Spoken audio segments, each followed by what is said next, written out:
Lab లో జరిగిన అగ్ని ప్రమాదం విచారణ కొనసాగుతోందని ఎఫ్ఎస్ఎల్ డీజీ శిఖా గోయల్ తెలిపారు. ఇక ప్రమాదంలో జరిగిన ఆస్తి నష్టంపై అధికారులు అంచనాలు రూపొందిస్తున్నారని పూర్తి వివరాలు త్వరలో అయితే వెల్లడిస్తామన్నారు.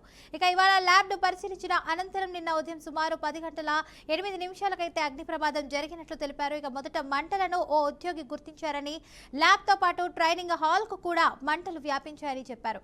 ప్రారంభంలో ప్రాపర్టీ రూమ్ లో అయితే పొగ మంటలు చెలరేగి తర్వాత లైబ్రరీ, హెచ్ఆర్డీ గదులకు వ్యాపించినట్లు వెల్లడించారు. అగ్ని ప్రమాదం సమయంలో అక్కడ ఎవరు ఉన్నారన్న దానిపై కూడా విచారణ కొనసాగుతుందని శిఖా గోయల్ వెల్లడించారు.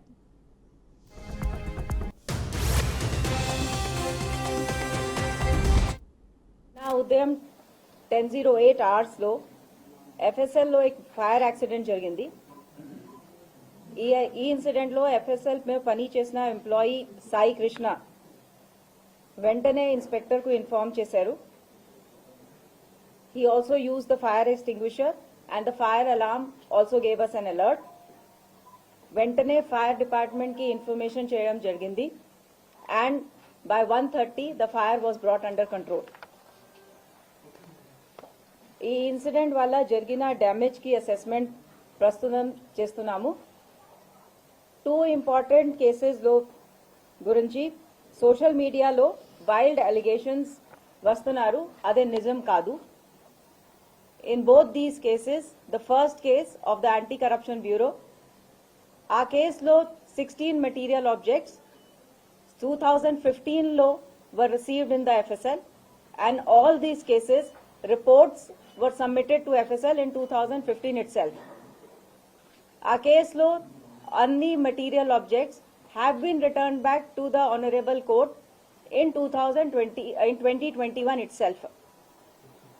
సో ఆ కేసు గురించి ఏం మెటీరియల్ ఆబ్జెక్ట్స్, ఏం మెటీరియల్ మన ఎఫ్ఎస్ఎల్ లో లేదు.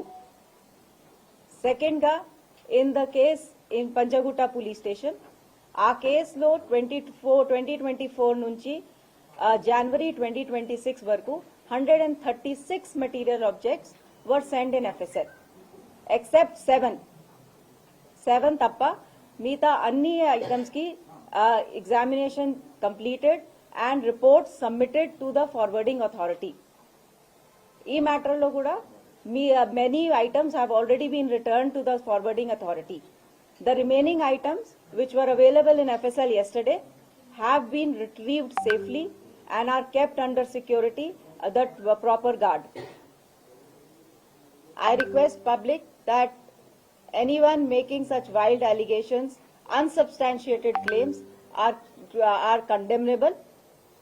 We are making all efforts to ensure that whatever areas of FSL are damaged, ventane they will also be start working. Ninna udayam 10:08 hours lo నాంపల్లిలోని forensic science lab లో జరిగిన అగ్ని ప్రమాదంపై విచారణ కొనసాగుతుందని ఎఫ్ఎస్ఎల్ డీజీ శిఖా గోయల్ తెలిపారు. ఇక ప్రమాదంలో జరిగిన ఆస్తి నష్టంపై అధికారులు అంచనాలు అయితే రూపొందిస్తున్నారని, పూర్తి వివరాలు అయితే త్వరలో వెల్లడిస్తామన్నారు. ఇక ఇదే అంశానికి సంబంధించి పూర్తి సమాచారాన్ని మా స్పెషల్ కరెస్పాండెంట్ శ్రీకాంత్ అయితే అందిస్తారు. శ్రీకాంత్, చెప్పండి, దీనికి సంబంధించిన అప్డేట్స్ ఏంటి? రైట్ ఫాతిమా, ఏదైతే ఈ ఘటనపై జరుగుతున్న విచారణ కొనసాగుతూనే ఉందో, అయితే విచారణ కంటే ముందు కూడా సోషల్ మీడియాలో కానీ రాజకీయ వేదికలపై 2 కీలక కేసులకు సంబంధించిన ఆధార నాశనమై అంటూ భారీ ఆరోపణలు వెలువడుతుంది. అయితే ఈ ఆరోపణల నేపథ్యంలోనే ఎఫ్ఎస్ఎల్ డైరెక్టర్ శిఖా గోయల్ స్వయంగా ముందుకొచ్చి ఆమె క్లారిటీ ఇవ్వడం జరిగింది. ఇది చాలా కీలక పరిణామం అని చెప్పుకోవాలి. అయితే ఆమె చెప్పింది ఏమిటంటే, ప్రస్తుతం సోషల్ మీడియాలో ప్రచారం అవుతున్న ఆరోపణలు ఎలాంటి నిజం లేదని చాలా స్పష్టంగా ఖండించారు ఆమె.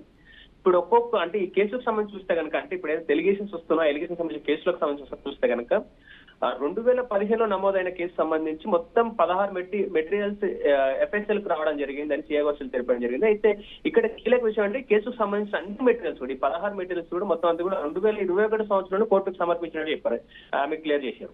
అయితే 2024-25లో జరిగిన అగ్ని ప్రమాదానికి 2015 కేసు మెటీరియల్స్ సంబంధించి ఎలాంటి సంబంధం అంటే ఇప్పుడు మొన్న జరిగిన ఇన్సిడెంట్ లో కూడా, అగ్ని ప్రమాదంలో కూడా ఆ కేసు ఫైల్స్ సంబంధించి 2 కేసు ఫైల్స్ సంబంధించి ఎలాంటి అంటే ఇబ్బంది లేదు. అంటే క్లియర్ గా చాలా క్లియర్ చెప్పింది 2021లోనే అవన్నీ ఫైల్స్ కూడా కోర్టుకు సమర్పించడం జరిగిందని ఎలాంటి సంబంధం లేదని చెప్పే ప్రయత్నం ఆమె చేశారు. అయితే ముఖ్యంగా ఆమె ఒక మాట చాలా క్లియర్ గా చెప్పే ప్రయత్నం చేశారు. 2015 కేసుకు సంబంధించినటువంటి ఏ మెటీరియల్ కూడా ప్రస్తుతం ఎఫ్ఎస్ఎల్ దగ్గర లేదు. ఇది చాలా స్ట్రాంగ్ క్లారిటీ అని చెప్పుకోవాలి మనం. ఇక్కడ రెండో కేసు సంబంధించి వస్తే ఇది తాజా కేసు ఏదైతే ఇప్పుడు 2024 నుంచి 2026 జనవరి వరకు అంటే ఇప్పుడు ప్రస్తుతం కొనసాగుతున్నటువంటి ఏదైతే ఫోన్ ట్యాపింగ్ కేసుకు సంబంధించి మొత్తం ఈ కేసుకు సంబంధించి మొత్తం 136 మెటీరియల్స్ ఎఫ్ఎస్ఎల్ రావడం జరిగింది. అయితే ఇక్కడ స్పష్టమైన విభజన ఇచ్చారు ఆమె. ఏదైతే 136 మెటీరియల్స్ ఇప్పటికీ 7 మెటీరియల్స్ సంబంధిత అథారిటీలకు పంపించినట్టు ఆమె ఎఫ్ఎస్ఎల్ డైరెక్టర్ చెప్పడం జరిగింది. అయితే మిగిలిన మెటీరియల్స్ అన్ని కూడా ఎఫ్ఎస్ఎల్ వద్ద పూర్తిగా సేఫ్ ఉన్నాయని స్పష్టం చేశారు. అయితే ఇక్కడ సోషల్ మీడియాలో జరుగుతున్న ప్రచారం అగ్ని ప్రమాదంలో కీలక ఆధారాలు కాలిపోయావని, అది ఏదైతే రాజకీయంగా వస్తున్న ఆరోపణలు ఏవైతున్నా అవన్నిటి కూడా ఆమె తీవ్రస్థాయిలో ఖండించే ప్రయత్నం చేశారు. ఆమె అధికారికంగా ఆమె చెప్తున్నది మాత్రం చాలా క్లియర్ గా పాత కేసు మెటీరియల్ ముందే కోర్టుకు వెళ్ళిపోయి కొత్త కేసు మెటీరియల్ సేఫ్ గా ఉంది, అంటే ఎలాంటి కీలక ఆధారం నాశనం కాలేదని చాలా స్పష్టంగా ఆమె చాలా క్లియర్ గా చెప్పే ప్రయత్నం చేశారు.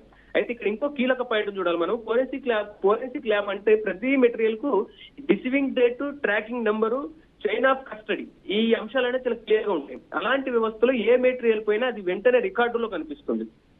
అందుకే శిఖా గోయల్ చాలా చివరిగా చాలా స్పష్టం చేస్తూ చెప్పిన ఒక మాట, తప్పుడు ప్రచారాలను ఎవరు నమ్మొద్దు, సోషల్ మీడియాలో వస్తున్న ఆరోపణలకు ఆధారాలు లేవు, మొత్తానికి దీనికి సంబంధించిన అంశానికి పూర్తిగా ఖండించి అవన్నీ నమ్మొద్దంటూ కూడా ఆమె చెప్పే ప్రయత్నం చేశారు. అయితే అగ్ని ప్రమాదంపై దర్యాప్తు ఇంకా ఆధారాలు నాశనమయ్యన్న ఆరోపణలకు ప్రస్తుతానికి ఎఫ్ఎస్ఎల్ డైరెక్టర్ ఇచ్చిన క్లారిటీ ప్రకారం చాలా క్లియర్ గా మనకు అర్థమవుతుంది. అయితే ఈ వివాదంలో రాజకీయ వ్యాఖ్యలు పక్కన పెడితే అధికారిక రికార్డులు కోర్టుకు సమర్పించిన వివరాలు చివరిగా అంతిమంగా నిజాన్ని తెలిసే ప్రమాణాలు కాబట్టి వాటినే విశ్వసించాలంటూ కూడా ఆమె చాలా క్లియర్ గా చెప్పే ప్రయత్నం చేశాం. అందుకే ఈ దశలో ఏదైతే సోషల్ మీడియా ప్రచారాల కంటే కూడా అధికారిక ప్రకటనలపై నమ్మకం పెట్టాల్సిన అవసరం ఉందని మనకు ఇక్కడ అర్థమవుతున్న పరిస్థితి మనం చూస్తా ఉన్నాం. Fatima, right, thank you Srikanth for the update.